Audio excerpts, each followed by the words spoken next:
Hello, and today I am so pleased to be welcoming Raymond Davidson, who is, as you'll see from his picture if you're watching us on YouTube, a forensic accountant.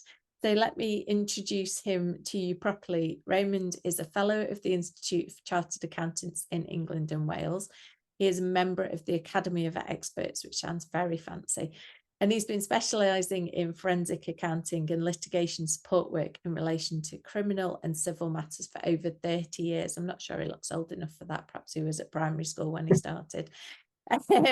His experience extends across multiple industries and sectors, and he is regularly instructed to investigate hidden assets in both divorce and criminal matters. Raymond, welcome. Thank you so much for agreeing to do this podcast with me. Thank you very much, Tamsin, for giving me the opportunity to talk to your listeners. It's a very interesting topic, and hopefully your listeners will find it of interest. Absolutely certain they will, because one of the questions in my line of work, working with clients who are going through divorce or ending a civil partnership, one of the most common questions is, well, how do I know that my ex is going to tell me the truth? How am I to know that they're going to disclose everything? So I guess my first question to you is going to be just that. So how would somebody know if their ex was hiding assets? Right. Well, just to give you a bit more background, I've been involved in forensic accounting for over 30 years. The work I do is criminal and civil work. In the criminal sector, I've done a lot of work in relation to hidden assets, but more recently, I'm getting approached by members of the public and solicitors in relation to hidden assets in the civil sector, particularly in divorce, and also in relation to crypto assets, which I'll come on to a bit later. So the usual scenario is that I get contacted by a member of the public, and they believe that their spouse is dealing in crypto, and they believe that they've got other hidden assets, and they really want to get to the bottom of it. I also get contacted by solicitors asking the same. So it's from different angles. I also get approached by members of the public when there's an allegation of hidden assets against them, so that they want assistance to rebut that allegation. But I think what your listeners need to be aware of is that the courts don't allow individuals or solicitors to go on fishing expeditions. So there has to be more than just a suspicion of hidden assets. So just going back to your original question, which is how would a spouse know if an ex has been hiding assets? The usual place to start with is the Form E. The Form E is a form that both spouses have to complete on divorce, and it really summarizes the assets and liabilities and the income of each spouse. And also another point of approach is to look at bank statements and credit card statements. The beauty of a Form E is not what's actually on it, it's what's not on it. And being an accountant of many years, I have considerable experience of reading between the lines and identifying areas that may require further investigation. So that's the approach that I take when trying to identify hidden assets. But the problem is that with the Form E, unfortunately, only 12 months bank statements are supplied. So quite often my work involves going back further than 12 months. But there are other indicators of hidden assets, and I'm not going to go through all of them, but just as an example, the sort of things that I come across are mail being directed, so that important documents are going to another address. It could be that passwords are being changed to accounts or investments. It could be that a spouse is being locked out from running a jointly or managed business. Again, assets could be transferred into the names of family members, either temporarily or permanently. It could be that your ex is investing in cryptocurrencies. And again, I'll come back to that a bit later. And your ex could suddenly change their mind about the divorce and ask to try again to enable them to get their financial affairs in order. And another one I come across is that exes get involved in high value purchases with the intention of recouping money post settlement. So those are some of the red flags that I come across in dealing with divorces. Crumbs. There's quite a lot to unpick there, isn't there? Yeah. Well, there are a lot of indicators, and it's really trying to spot things that are going on. You may consider them as being normal behavior, but there may be things that are outside the norm, and it just gives you food for thought as to what's actually going on in your financial affairs with your ex. Yeah, absolutely. Just before we move on from this, if you think your ex is hiding money, do you need to suspect that it's a substantial amount in order to get somebody like you involved, or is it just you've kind of seen these red flags that you've just taken us through, and therefore it's worth investigating a little bit further from there? Well, the main issue that spouses come across is the issue of proportionality, because there's obviously a cost involved when you get experts involved, whether they be solicitors or forensic accountants. So Absolutely. if you believe that there's an asset with a value of up to, say, £5,000, it's really not going to be cost effective to get an expert involved or even a solicitor involved. But having said that, some of the smaller value assets, when they are thoroughly investigated, can lead into trails of other assets that may have been hidden. And again, I'll come back to that perhaps a bit later. So it could be. So the answer is that you shouldn't get too hooked up on assets with a modest value, but you've got to keep in mind the cost of investigating the potential for hidden assets. Sure. And I guess from what you've just said, sometimes the 5,000 might turn into 50,000, and therefore it was worth investigating, but I guess that's not always the case. No, not always, but I'll hopefully have the opportunity to talk to you about one or two cases that we've been involved in the past. And there were instances where we were told about an asset that only had a modest value, and it turned out it was a significant asset. Oh, that's worth staying tuned for if you if you're listening, definitely. So how can assets be hidden during a divorce? Is that something that happens? Is it commonplace? Yes, because when spouses get divorced, it's not something that they thought about overnight. It's usually something that has evolved over a period of time, and spouses will plan ahead for a potential divorce, and unfortunately, and it's something that spouses need to be aware of.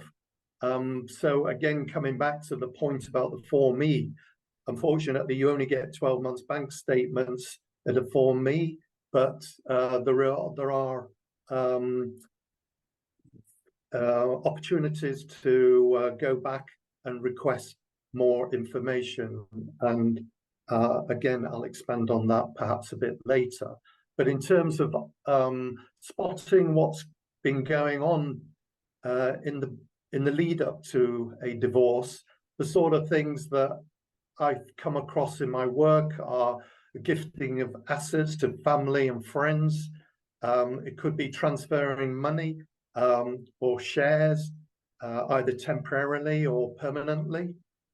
It could be manipulating business accounts, so that if you're in business with your ex, or you were in business with your ex, the accounts have been manipulated to show a level of performance under what was actually achieved. It could be that there are fictitious liabilities included to depress the value of the company, or that there are false claims of monies being lent to third parties, which would be a claim against the business. So other things I've come across are secret banks and savings accounts. There are deferring of payments of bonuses and commissions when an ex is being employed. Part of their remuneration package may be the receipt of bonuses and commissions. So there is the opportunity to go to the employer and ask for those to be deferred. It could be that the ex has failed to declare income on tax returns, so there may be income that the spouse isn't aware of. It could be that an ex has denied the existence of an asset.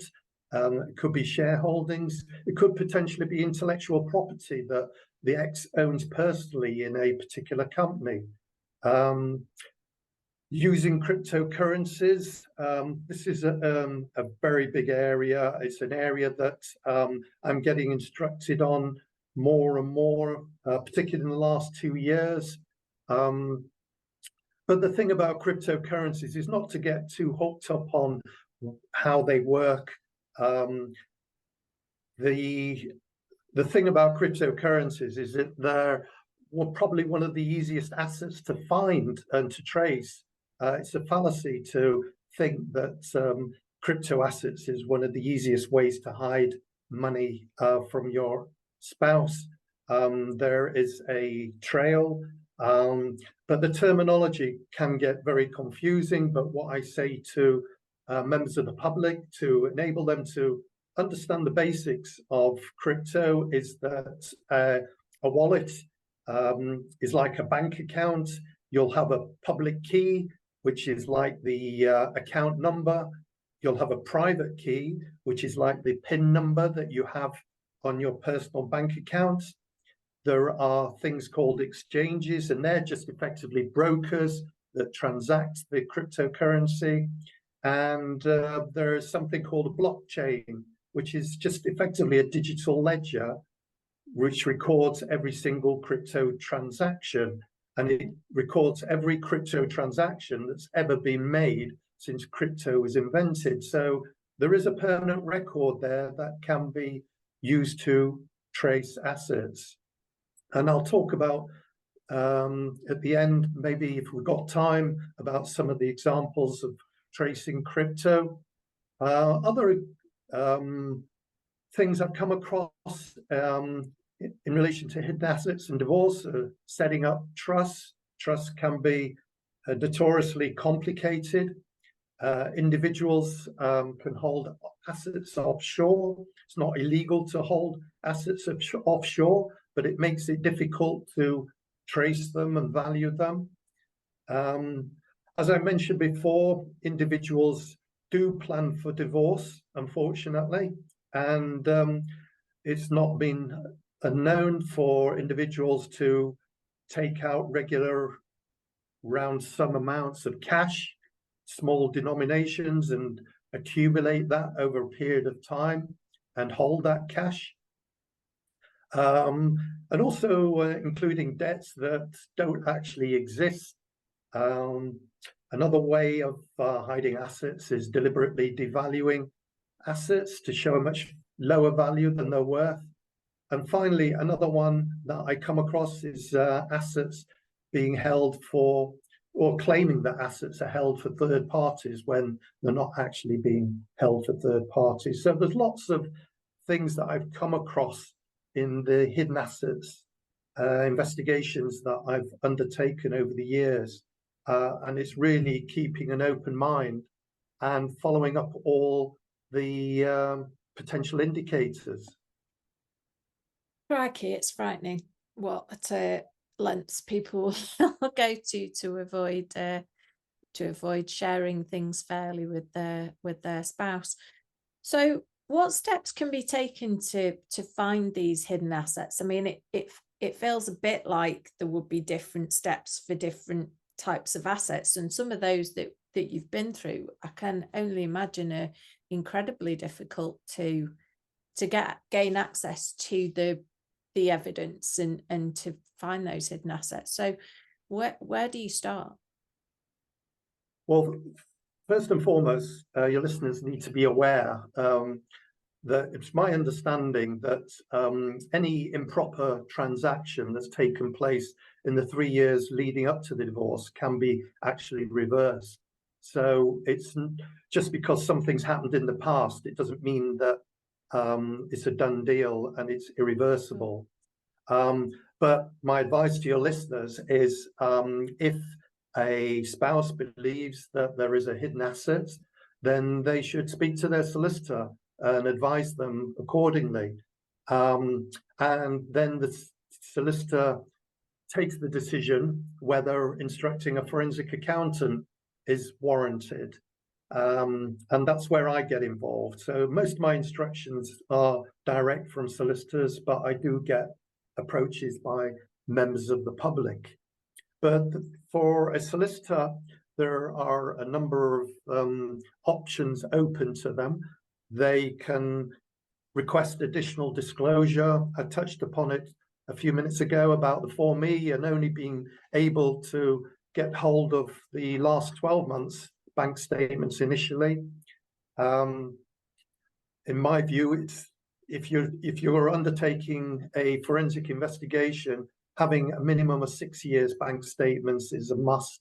So if there is if there are good grounds for believing that there is a hidden asset, then the solicitor really needs to go for copies of 6 years bank statements and 6 years credit card statements. Other things that a solicitor can do are to apply to the courts for a search and seizure order, but that's expensive, and also the hurdles to get over that are high. The courts will not allow a search and seizure order unless there is compelling evidence that there are hidden assets. Another thing that a solicitor can do is apply for a freezing order against a particular asset to stop it being disposed of or dissolved. Another thing a solicitor can do is apply for what's called an avoidance of disposition order, which is granted in a situation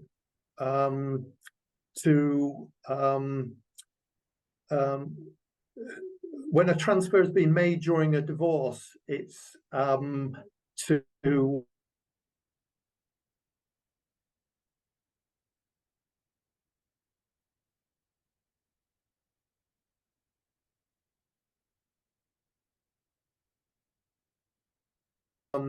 when the divorce will continue as though the transfer has never happened. Another thing a solicitor can do is add back a transaction or expenditure if it's extravagant and it's a lifestyle expense. But even when a divorce is finished, it can always be reopened at a later date if it's found that a divorce, a transaction has been undertaken that has been done deliberately to try and pull the wool over the eyes of their spouse. Okay. Crikey. So there are lots of options open to the solicitors. And you mentioned that sometimes you are instructed directly by members of the public. And earlier still, you said that couples shouldn't undertake, or divorcing spouses shouldn't undertake their own investigations because that's not allowed. But presumably, looking through the 12 months bank statements on receipt of the Form E and seeing if there are any kind of undisclosed transactions to other bank accounts would alert suspicion. And I presume a spouse is able to do things like that? Yes. If you're not getting a forensic accountant involved, you can undertake your own review of bank statements. And if you see transactions going from one account to another and you're not aware of the destination of those funds, your solicitor can request clarification from your ex's solicitor as to the destination of those funds. So you don't have to go to the cost of employing a forensic accountant. But quite often the descriptions on bank statements are not clear, they're misleading, particularly when it comes to crypto transactions. They're almost impossible to identify because there's a lot of jargon there.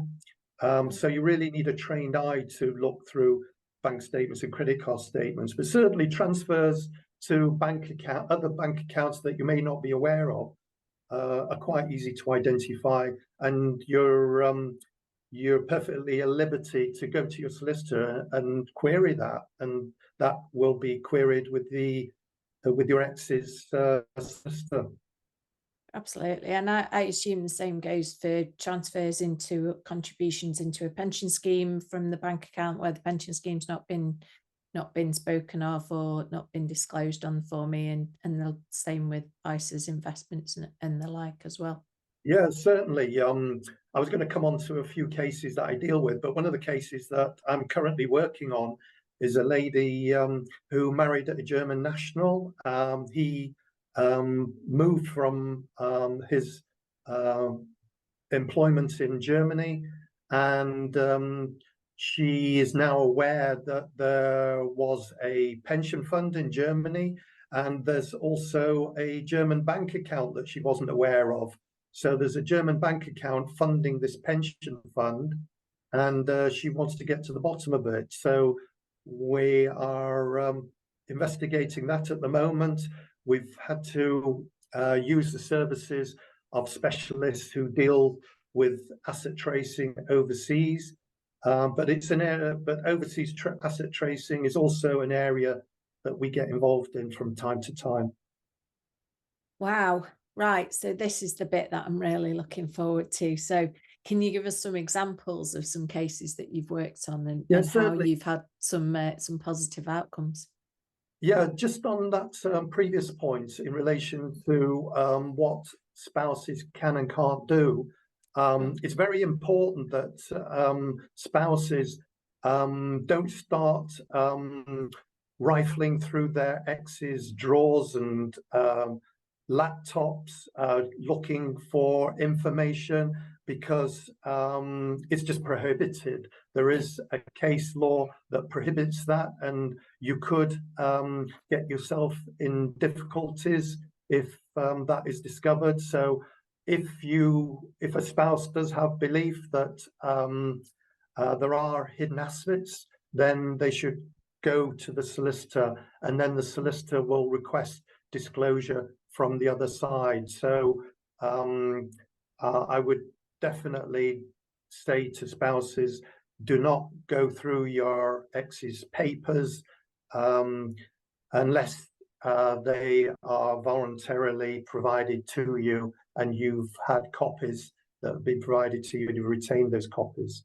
So just coming back to cases that we deal with, we get involved in a lot of cases that involve, as you just mentioned, looking at bank statements and credit card statements, identifying unusual transactions, and some of those unusual transactions lead us into identifying other assets that a spouse may not have been aware of.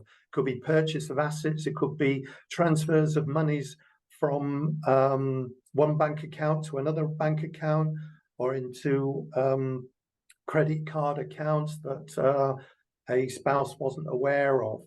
But as I just touched on a few minutes ago, we're doing a lot of crypto work, and there are a lot of crypto transactions going through individuals' bank statements and credit card statements. So you really need a trained eye to identify those.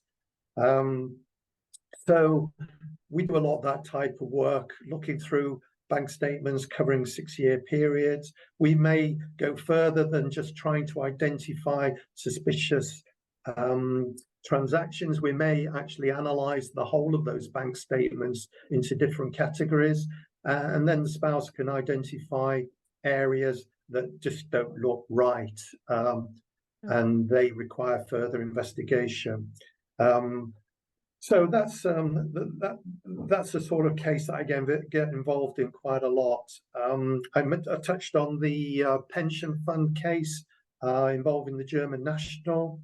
That's a case that we're on with.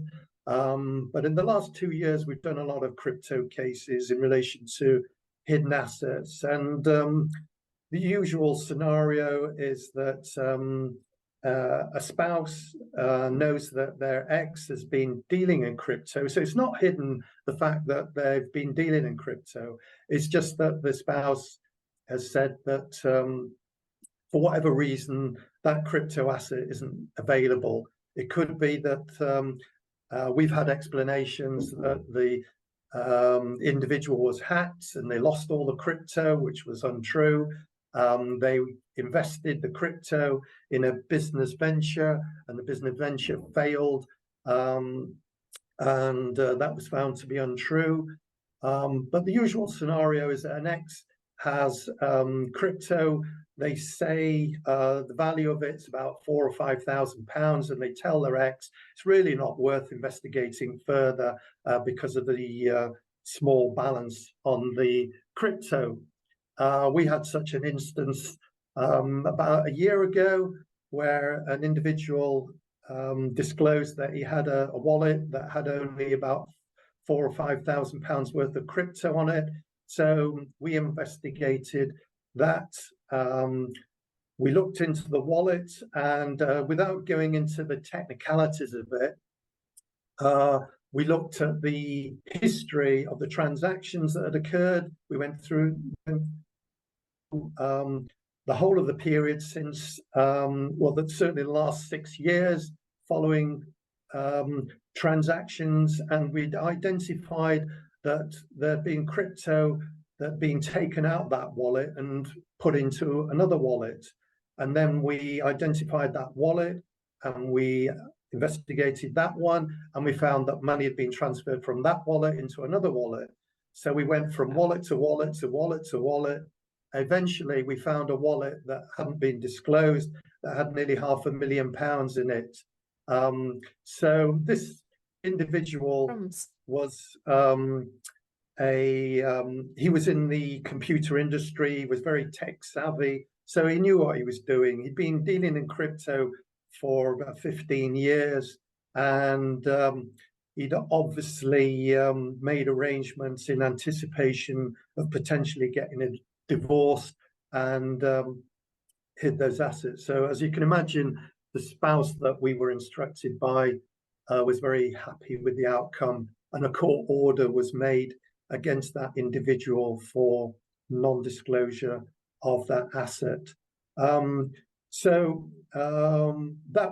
That's an extreme example, but we do get involved in cases where there are other wallets that haven't been disclosed with smaller amounts of money on them, or the crypto has been used to purchase assets that haven't been disclosed, or the crypto has been transferred to a friend's wallet, because what the crypto can only be traced if it's transacted through what I refer to as one of the exchanges. They're effectively the brokers who buy and sell crypto. So if crypto is transferred from one wallet to another wallet, and the person who receives that crypto doesn't deal in it, he doesn't buy or sell, he can just sit on that wallet, and it's very difficult to get a transaction history on that particular wallet. So there are specialists out there that can assist in identifying the destination of where crypto assets have gone to, and we use them from time to time when things get really complex. But what we need to start with are the exchanges that individuals have transacted through. And if you've got a wallet address, then you can identify the exchanges. And once you use the powers that the solicitor has, he or she can go to an exchange and request the KYC checks, the know your client checks, or the money laundering checks that have to be undertaken when a crypto account is opened, and that can be disclosed to the solicitor, and the owner of that particular asset can be identified. So there's lots of different ways of tracing crypto, and we've been involved in a number of cases, particularly in relation to divorce over the last 2 years. Wow. That's that sounds quite some work. You mentioned about some examples of business assets and how businesses were used and the accounts kind of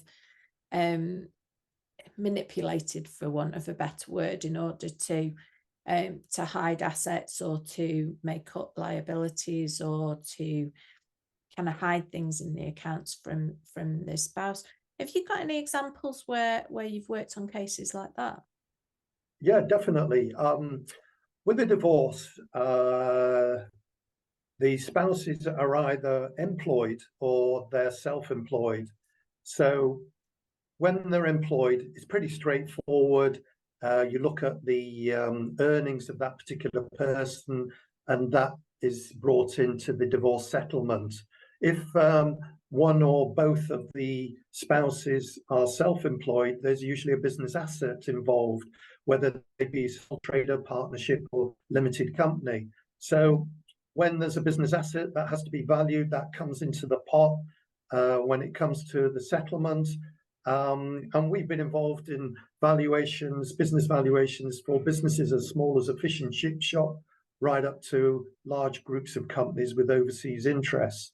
So when you're valuing a business, we usually get involved in valuing a limited company. It's usually an owner-managed private limited company. I've been a chartered accountant for many years. I won't go into exactly how many years, but being an accountant, I've been involved in auditing, preparation of accounts, preparation of management accounts, tax returns. I've seen it all. And I can read between the lines. I can look at a set of accounts and I can identify things that just don't look right. I can read a balance sheet and profit and loss account, and I can provide the solicitor with areas to investigate further. And as I touched on earlier, there are things that individuals can do to manipulate the value of a business, such as overstating their liabilities or understating the value of assets. It could be under declaration of income. They've been doing work off the books and taking it in cash. So there are a number of ways that business valuations can be manipulated. And if you've got somebody who is in the financial sector, it's quite easy for them to do that. Oof. That's horrendous, isn't it? It's I've certainly seen some cases like that over the last few years that I've been working in this area. Raymond, believe it or not, we're coming to the end of our time together, which I'm really disappointed about because it's been absolutely fascinating speaking to you. Is there anything that we've missed out on that we should have mentioned? Well, what I would say is that people shouldn't get paranoid. It's not every divorce there are hidden assets. It's actually quite a rarity because there are penalties for hiding assets and then completing an incorrect Form E. So it's the minority of cases that I get involved in, and really your listeners should only go down that road if there is a firm belief that there are hidden assets. It could be that a spouse has said something in the past and it's just rang a bell in your listeners' heads, and that's when things should be pursued. But really use your solicitor to make the inquiries on your behalf, because they have much stronger powers than you have. And if it really gets messy, then get a forensic accountant involved who's got experience of dealing with investigating hidden assets, in particular investigating cryptocurrencies, because unfortunately that's the major area at the moment. There's always been historic hiding of bank accounts, but crypto is the growth area at the moment. Fantastic, great advice that, Raymond. So yeah, not to get too paranoid and not feel that just because you're getting divorced, your ex will definitely be hiding assets, because as you say, it is a rarity.